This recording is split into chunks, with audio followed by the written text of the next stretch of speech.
Bonjour et bienvenue sur Diwigo MTG. Aujourd'hui, nous ouvrons la boîte d'apprentissage pour les nouveaux joueurs. Wizard a eu une très très bonne idée à mon avis. Avec Fondation, ils ont décidé effectivement de s'appuyer sur cette édition pour relancer un petit peu l'intérêt du jeu, on va dire ça, et puis essayer d'aller chercher des nouveaux joueurs en sortant ce type de produit qui est plutôt bien conçu, parce que j'ai vu déjà une ou deux ouvertures qui ont été faites par nos amis anglais ou américains, et j'ai vu que c'était plutôt pas mal. Donc on va l'ouvrir tout de suite, et puis on va regarder de quoi il s'agit très exactement. Alors, dedans, j'ai vu qu'il y avait... Alors, c'est bien emballé, hein. Autant vous le dire. Hop là. J'ai vu à l'intérieur qu'il y avait des plateaux de jeu. Il y avait des livrets d'explications pour savoir comment jouer. Il y a des decks qui sont préconstruits. Bref, il y a tout ce qu'il faut. Il y a même Hop, il y a même des dés. Il y a tout ce qu'il faut pour pouvoir commencer à jouer directement. Donc, bienvenue à vous dans le monde de Magic the Gathering. Ce coffret contient tout ce qu'il vous faut pour commencer votre aventure. Un petit, avec Ajani, un petit QR code. Je pense que là, ce sont tous les... je sais que là, ce sont tous les tokens qui ont été mis dans cette pochette. Derrière, on aura, comme d'habitude, tout ce que l'on peut acheter dans le type d'édition. Donc on a la collection de démarrage, on a les boîtiers les boosters collector, c'est cela qu'on aime le plus. Le bundle, la vidéo, vous l'avez certainement vu, je l'ai sorti là il y a un jour ou deux. Les boosters de jeu, les jumpstart, etc. etc. Hein, donc voilà, ça c'est les premières informations que l'on peut retrouver à l'intérieur. On va ouvrir tout de suite ce petit sachet qui contient deux éléments importants à mon avis, à mon sens. C'est premièrement donc les petits tokens, hein. Hop, gobelin, trésor, et un chat, super, un token chat, magnifique, elfe guerrier. Et puis surtout, je dirais, ce sont ces cartes-là. Hein, elles sont en 2 exemplaires, donc un pour chaque joueur. Vous les gardez précieusement à côté de vous quand vous commencez à jouer. Elles vous expliquent les phases de début, les phases de combat, la phase de fin, etc. Et aux deux, comment positionner correctement vos cartes sur le tapis. Enfin, c'est pas un tapis, mais ce qui va vous servir de support de jeu. Comment lancer les sorts, ça vous explique à quoi servent les inscriptions qui sont en haut des cartes, notamment. Et puis, comment attaquer, et si vous retournez, comment bloquer. Donc ces petites cartes, quand on commence à jouer, c'est vachement intéressant de les avoir sous le coude. Comme ça, on n'est pas perdu. Un guide de référence des règles de Magic, très bien fait, hein, vraiment très bien fait. Déjà parce qu'ils ont choisi la meilleure illustration, à mon sens, le dragon Shivan. Bon, d'accord, je sais, je suis hyper fan. Je suis pas fan de ça. Il a été rétrogradé de rare en Unco, et ça, je trouve pas ça normal. Mais ça, c'est que mon avis. Mais sinon, il est très très bien conçu. Vous avez toutes les explications, les types de cartes, la synergie, à quoi servent les inscriptions, comment jouer les rituels, comment jouer les éphémères, la zone de jeu qui est expliquée dans sa totalité, les termes qui sont expliqués également, et ça c'est super important, parce que quand on démarre, les termes, c'est un petit peu dur de se les approprier. Les règles sont pas fastidieuses à lire, elles sont plutôt claires, elles vous permettent de démarrer rapidement le jeu. Si vous voulez pas les lire, parce que vous avez une petite notion, ou parce que quelqu'un vous a déjà parlé de Magic, hein. En général, Magic, on vous en parle. Vous y venez pas par hasard en tombant dessus dans un magasin de jeux, quoique ça peut arriver. Et je reparlerai des magasins de jeux très très prochainement, parce que j'ai une très bonne nouvelle à vous annoncer.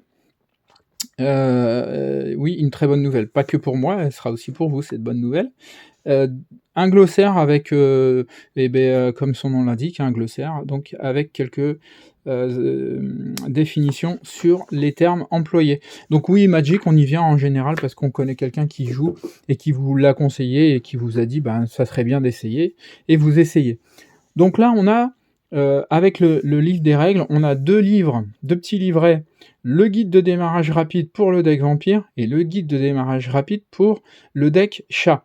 On va regarder ça tout de suite, ils sont là, hein, les decks chat et les decks vampires, et puis à l'intérieur, en fait, vous retrouvez à peu près la même chose que sur la règle des jeux. Vous avez une explication de comment jouer ce deck préconstruit. Alors préconstruit, ça veut dire qu'il est déjà équipé des cartes qui vous sont nécessaires pour jouer tout de suite.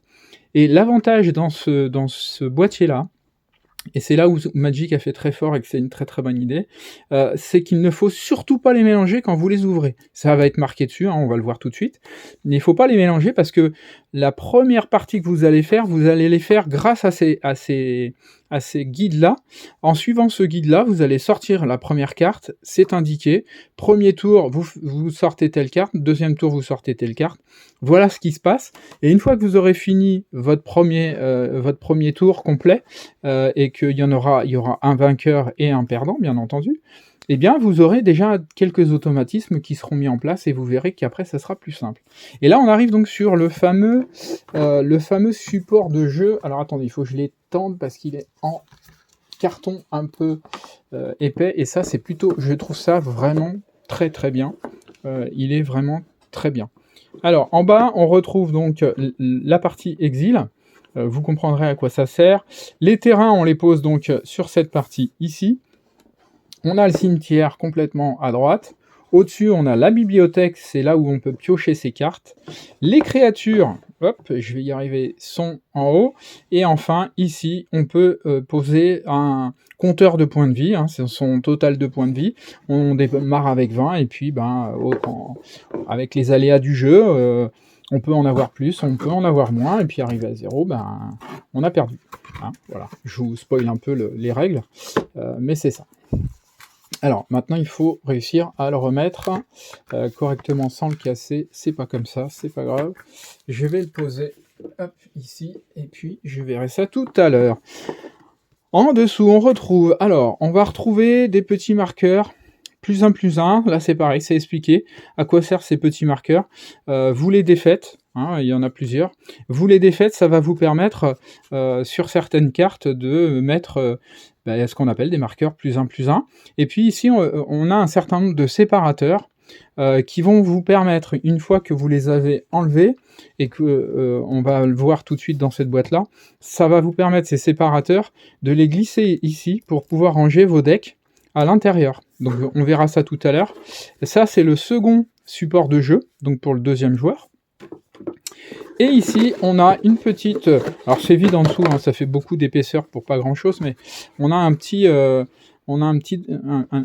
petite illustration avec les synergies de chaque couleur.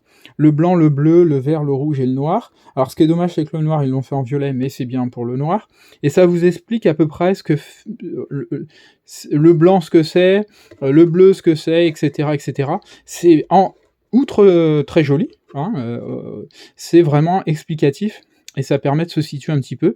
Et en plus, vous avez les différents ce qu'on appelle les Planet Workers. Ce sont en gros des commandeurs, hein, avec lesquels vous pouvez jouer. Et qui sont presque des acolytes que vous posez sur votre terrain. Mais ça, vous aurez bien le temps de vous y faire quand vous en serez là. On a, hop, un chacun. Donc un violet, un jaune. Ce que je regrette sur cette idée-là, on a des dés qui sont assez petits et pas super originaux, ce qui est assez dommage. Je regrette simplement qu'ils aient pas mis le logo de Fondation. Ils ont mis le logo de Wizard. Pourquoi pas, c'est une édition Wizard, donc c'est pour le jeu, mais comme c'est à base de Fondation, ils auraient pu mettre le logo de Fondation, ça aurait été très bien. Et on a fait 6 et 18. Bon, peut-être qu'on n'aura pas de chance sur ce coup-là. Je sors donc les paquets de decks, on va les ouvrir tout de suite. Je retire ce bout de carton qui nous sert à rien, qui était là juste pour maintenir le tout. Et je vais sortir la petite boîte, hein, c'est une boîte en dur et vous voyez à l'intérieur, il y a des encoches et ces encoches-là, eh bien, elles vont nous permettre, je vais en retirer une tout de suite, hop, voilà, j'ai retiré une petite séparation et en fait, on vient ici la glisser, dans l'espace qui se trouve ici. Si je me gourre pas, c'était ça, ouais, c'était ça, c'était comme ça. Voilà, parfait. Et voilà. Et comme ça, vous les glissez toutes les unes après les autres et vous allez pouvoir ranger vos cartes sans qu'elles s'abîment et qu'elles se perdent et elles seront classées. Et vous aurez un jeu dans votre boîte. Vous aurez vos cartes qui seront toujours rangées dans la boîte. Ça, je trouve ça plutôt une bonne idée. Hein, pour les nouveaux joueurs, je trouve ça plutôt pas mal. Voilà nos deux decks.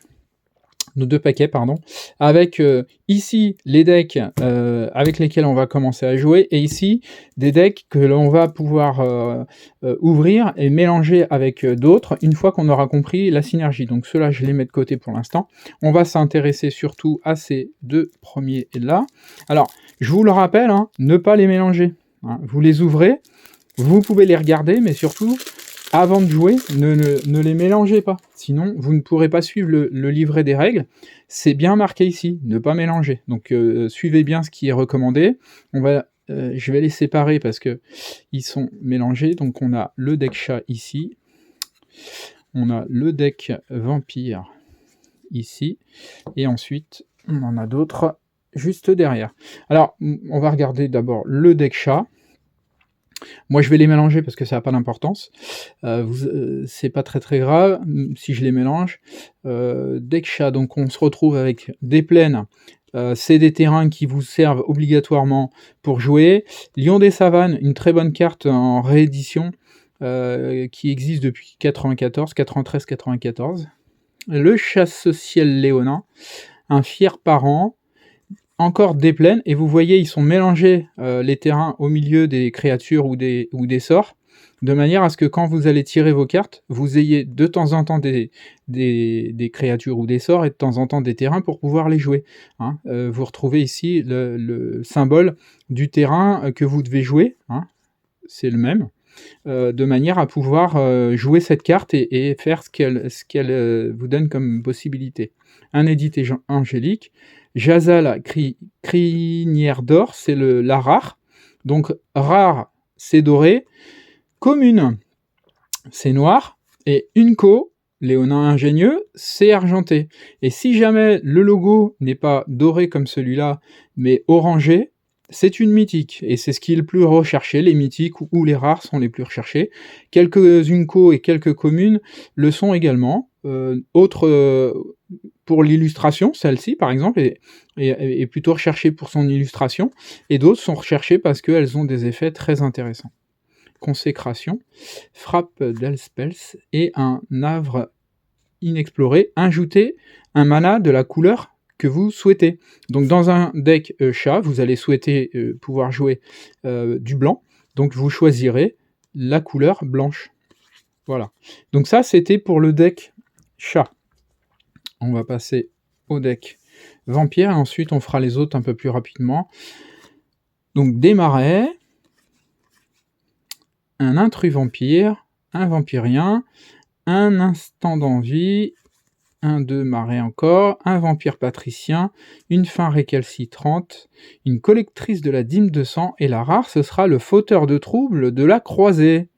Voilà, c'est un vampire, les vampires attaquants que vous contrôlez ont le contact mortel et le lien de vie, donc c'est un deck de type vampire. Créature vampire encore, effectivement, le sorcier. La chute du héros, un nouveau-né vampirique, offrir l'immortalité. Voleuse de sang de Stromkirk, un marais et encore un havre inexploré. C'est la même carte que tout à l'heure. Vous ajoutez la couleur que vous choisissez. Tout à l'heure, on disait il faut choisir du blanc. Là, vous allez choisir plutôt du noir pour pouvoir jouer votre deck vampire. Voilà pour les deux decks. Donc ces deux decks, ne pas les mélanger, suivre les règles qui vous sont données pour chacun des decks, et vous pourrez jouer déjà une première aventure avec ces deux decks-là, et ensuite vous pourrez les mélanger avec les decks qu'on va voir tout de suite. Je vais les séparer encore une fois parce qu'ils sont tous les uns derrière les autres. Hop. Alors il y a du deck blanc, il y a du deck noir, il y a du deck bleu. hein, c'est tout ce qui est à base d'eau, et de sorcier du coup. Voilà, donc là ça doit être le 3e. Donc on va commencer par celui-là. Le deck sorcier, on va regarder tout de suite. En rare, on a une archéologue mystique, révélation ésotérique, mage céleste cinglant, sorcière instruite, élémental, mystique malicieux, distraction fugace, embrouilleur burgos, mage d'exclusion, en plein roulis, étude rapide, un collet de lumière stellaire, un havre inexploré et 1, 2, 3, 4, 5, 6, 7 îles. Voilà, alors je sais pas s'il y aura autant de terrains dans chacun des decks qui sont préconstruits. On va regarder ça tout de suite. Ici, on a en rare le capitaine corsaire, suivi d'un videur de gros ailerons, et j'adore hein, vraiment cette illustration. Boucanier de vaisseau volant, surineur, un marin spectral, terreur Tolarian. Très joli aussi, hein. Révocation. Ah oui, il faut savoir que dans ce jeu, il y a beaucoup de joueurs, et il y a des gens un peu comme moi qui jouent un peu, mais qui sont surtout collectionneurs. Dévoré par les piranhas, elle est super, vraiment très très jolie cette illustration, enfin moi je la trouve vraiment très belle. Corsaire à voile volante, option, espionne à la flotte de la tempête, un coutelas de pirates, un havre, et puis 1, 2, 3, 4, 5, 6, 7, 7 landes aussi. Donc visiblement, il mettrait 7 terrains à chaque fois. Le soin, on retrouve un dragon ancestral comme rare, très bonne carte, un ange éblouissant, katana à des gaines rapides, un frère de Bandajani, volonté inflexible, soldat de l'évêque, riposte mortelle, héros de la foi, brigadier inspireur, prière d'emprisonnement, la paladine Jumlan, un havre, un sanctificateur de l'arrière-pays, et 1, 2, 3, 4, 5, 6 et 7 terrains blancs, plaines également. Et bien voilà, on a ouvert les différents decks préconstruits qui étaient dans le premier paquet. On va ouvrir ceci. Je pense que la dynamique est la même. On va regarder ça tout de suite. Donc là, on a un noir. On va les séparer. On a un rouge qui suit, un des gobelins, forcément. Il faut savoir que dans Fondation, les gobelins, les dragons et les vampires, les elfes, et j'en ai oublié un auquel je pensais, sont vraiment présents, les anges. Les anges, ouais, on a de quoi faire. En vert, on va faire le primitif. Donc on a un mammouth agressif, forcément. Un mammouth, c'est très agressif si on l'enquiquine. Un scrotch. Croissance gigantesque, hein, c'est une réédition. Bibliothécaire modéré. Une fléau de bois sauvage. Un ourson. Amélioration biosynthétique. Druidesse de l'auvent. Sentinelle. Nouveaux horizons. Un brotondonte farouche. Un havre. Et puis 1, 2, 3, 4, 5, 6, 7, 8. Là, il y a un tout petit peu plus parce que ce sont des créatures et elles ont... il y a besoin que ça tourne très rapidement. Donc, il faut un peu plus de terrain. Un deck elfe et on a l'archidruide elfe, ce qui est logique. Hein. C'est la carte, très sincèrement, vous faites un deck elfe, il faut cette carte-là en rare. Et au moins, si vous pouvez la mettre en 4 exemplaires. Les autres créatures elfes que vous contrôlez gagnent +1/+1 et vous ajoutez un vert pour chaque elfe que vous contrôlez. Donc autant dire que cette carte elle est vraiment incontournable dans un deck elfe. Ranger, replanteur elfe, coup d'abattage, aile brisée, très bonne carte l'aile brisée, pas chère et puis très efficace. Élite, les elfes, réédition aussi, hein. Il y a une boardless, alors boardless c'est sans les bords et l'image est complète et il y a des illustrations un petit peu différentes et elles sont vraiment très très jolies. Voile en peau de serpent, invocation de Joraga, garde descente de Tajuru, archer de Sylvépine, invocatrice au cœur sauvage, un havre, 1, 2, 3, 4, 5, 6, et là il n'y a que 7. Il n'y a que 7 terrains. On va passer au terrain noir, au deck noir mort-vivant, un baron de la mort en rare, qui sera suivi d'une goule de digraphe, un dévoré vivant, un squelette répréhensible, recrutement au cimetière, corbeau de mauvais augure, complot mortel, jumeau de Maelfel, archer squelette, escogriffe suspect, malveillance immortelle, un havre encore, et 1, 2, 3, 4, 5, 6, 7, 7 marais. Alors, effectivement, les decks noirs sont un petit peu glauques, on va dire ça comme ça, mais ils sont très très efficaces, ils sont très joués. C'est à vous de voir ce qui vous intéresse, si vous êtes plutôt blanc, vert, rouge, noir, bleu, peu importe. Mais il y a matière à faire plaisir à tout le monde, c'est ce qui est important dans Magic. La rare de ce deck gobelin, ça sera la grenadière de volée, ce qui est logique, puisque elle offre +1/+1 à tous les gobelins que vous contrôlez. Donc c'est logique qu'elle soit ici présente.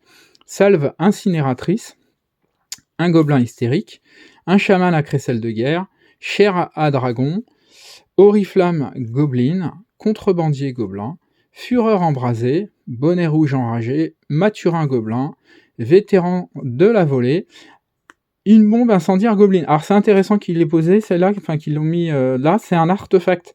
Un artefact, ça n'a pas de couleur. C'est une couleur peu importe laquelle. Donc si vous jouez rouge, vous tournez un terrain rouge, vous obtenez un mana, et là, vous pourrez mettre celui-là en place. Si vous l'aviez eu dans un deck noir, par exemple, hein, vous tournez un marais, et vous obtenez un mana, peu importe la couleur, c'est 1. Donc vous auriez pu la jouer n'importe où. Par contre, elle coûte assez cher. Hein.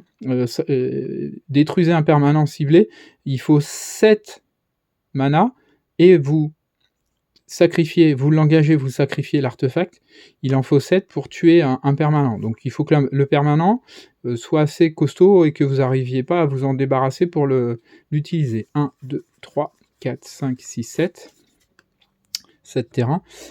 Et on va finir par la fournaise. Donc logiquement, si je me trompe pas, ça doit être des dragons. Hein, un magnifique dragon là, effectivement, terreur du mont Vélius.